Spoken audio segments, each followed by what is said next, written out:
right. So let's talk about the reason why we're here. Let's talk about sports memorabilia NFTs and the whole. Let's Oh, give a little overview on the space real quick. Kind of let people know, what we're talking about. ultimately, what we're talking about are sports NFTs, and also gaining stock within collectibles with another website called Collectibles. But the first main three we really want to talk about are main NFT projects would be NBA Top Shots, UFC Strike, which is Whoop. rolling out there. Can I stop you real quick? Let's Yeah, break go ahead, down go ahead. NFT for people who don't know what an NFT is. That's a It's non-fungible token. Yep, it's a big, it's a big. What do you call it? What a fancy word. What do you call it? A trigger word. It's a, what I'm saying. It's Is one of it is those. it is it a, is it an anagram? No, but one of those words that spark everybody's attention because it's going really hot right now. But essentially, what it is, it's essentially code that's copyrighted, Right. essentially, and then you by purchasing it own those zeros and those ones that are in that formation, essentially, Exactly. right? It's Yeah. not like you can just take the picture off of Google and say it's yours. You actually Yep. have a full on receipt. Yep. And so that's what, and some of these receipts, when you purchase one from somebody else, the original person that issued the NFT might even see some money back from it. So NFTs are something big that's going on in the art world, because artists not only can see money while they're still alive, but as their art is being traded, they're making money out off of every transaction if Yeah. they've done it that way. I mean, So it's a great way for artists to make residual income. I mean, yes, you know what I and mean. it's I mean, a, for long periods of time, artists want to.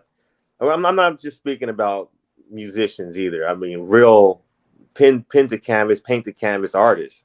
You know, yeah, I have a multitude of ways of actually making a living. You know what I mean. yeah. But my whole thing with the NFT space is more of collecting. As a kid, I collected basketball cards. I collected baseball cards. You know, Gotcha. and as we've gotten older, we've even now with COVID, you've seen a lot of these places close. A lot of card collecting shops, comic book shops, they're gone, Yeah. right? Well, those spaces have now moved into NFTs. We've seen it with a 2-year rollout with NBA Top Shots. The last 2 years, they've been doing this whole beta thing with NBA Top Shots, where for the last 2 seasons, you would watch the game and you would complete these challenges by collecting these moments from the prior week's games. You know what I mean? It almost also reminds me of how when NBA Live, the basketball game for Sony, where they when they established the DNA so that it would update with the player if the player was broken. Oh, Do you remember that?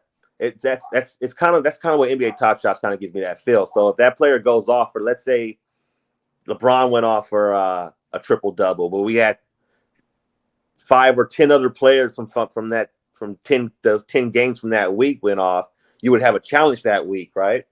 And so you would try to collect those certain players, and that would unlock like a metallic. What was the last one? I think the last one they were giving away was a Vucevic metallic MLG3, right?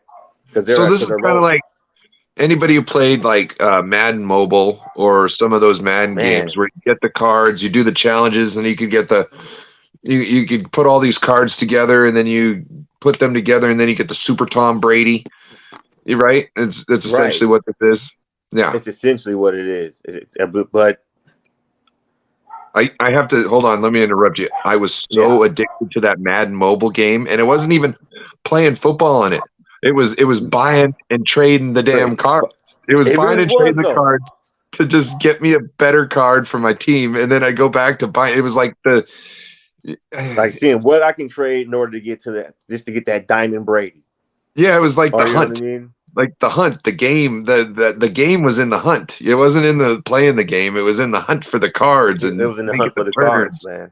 Yeah, yeah. It, what else can I say about it? I mean, I've been let's see. I've been playing around with Top Shots now for like the last 6 months. My sister's who heavily got me into it. She's been into it for the last 2 years, and I mean, if you saw her portfolio of how many of her moments, you'd be like, wow, you know. Oh, before we get too further into things, I want to explain something too.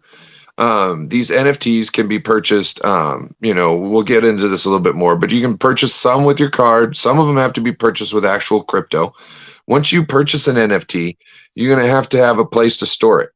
And that's another thing we'll be talking about later. But these places where you store it, they might have a certain place for you to store it. Mm-hmm. There might be a certain type of cryptocurrency that you have to get a wallet that goes with that cryptocurrency to store it.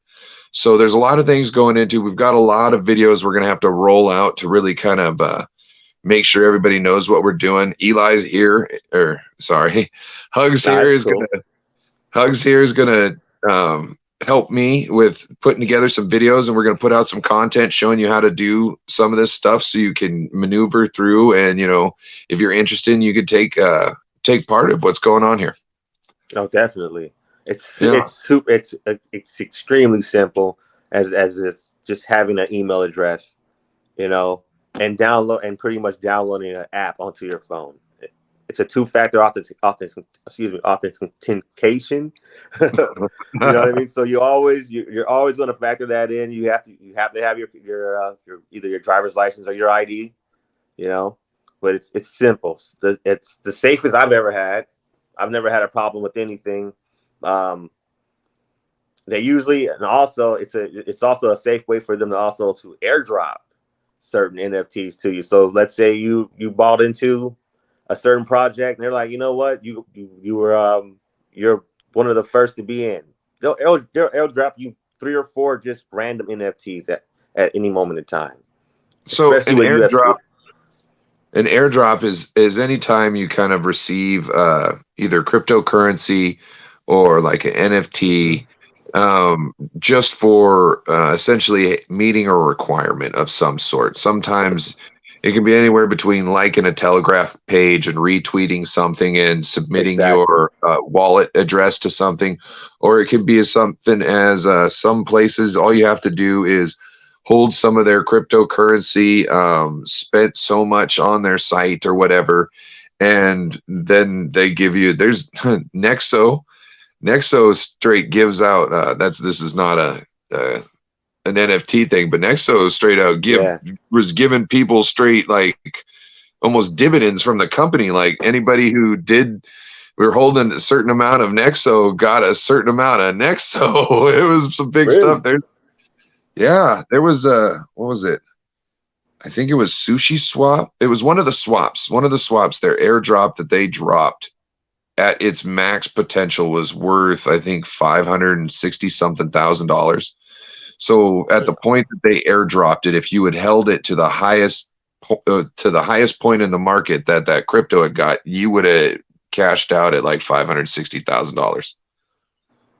And that's, something you would have gotten for free just for meeting the requirements. So some of this stuff is crazy, Send that to me. I'm going to send that to me. I'll send you the article. There's a couple articles written on that, but I don't know if we'll see another airdrop like that. They're not really. I haven't seen a lot of good cryptos that are doing starting airdrops like that. Most of them are doing like something the big is going on right now is ISOs. Essentially, we're like, this is Cardano though. People will stake, and just for staking, they'll get their staking rewards, and then they'll get these tokens also. Or what'll happen is they won't get their staking rewards. The staking rewards will go to the whatever, whoever's giving these this other type of tokens out to people. And in return, they will give the tokens to the people in essentially what they consider the value for what they got in their staking rewards. Okay.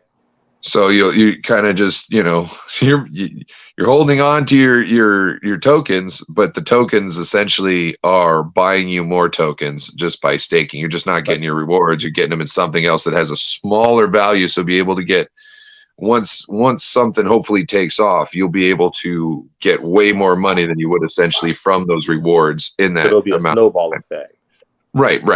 Hopefully, you know what I mean? It's not everything's like that in crypto, you know what I mean? But so that's what I'm saying. Let's get into some of these projects. These projects are popping, bro.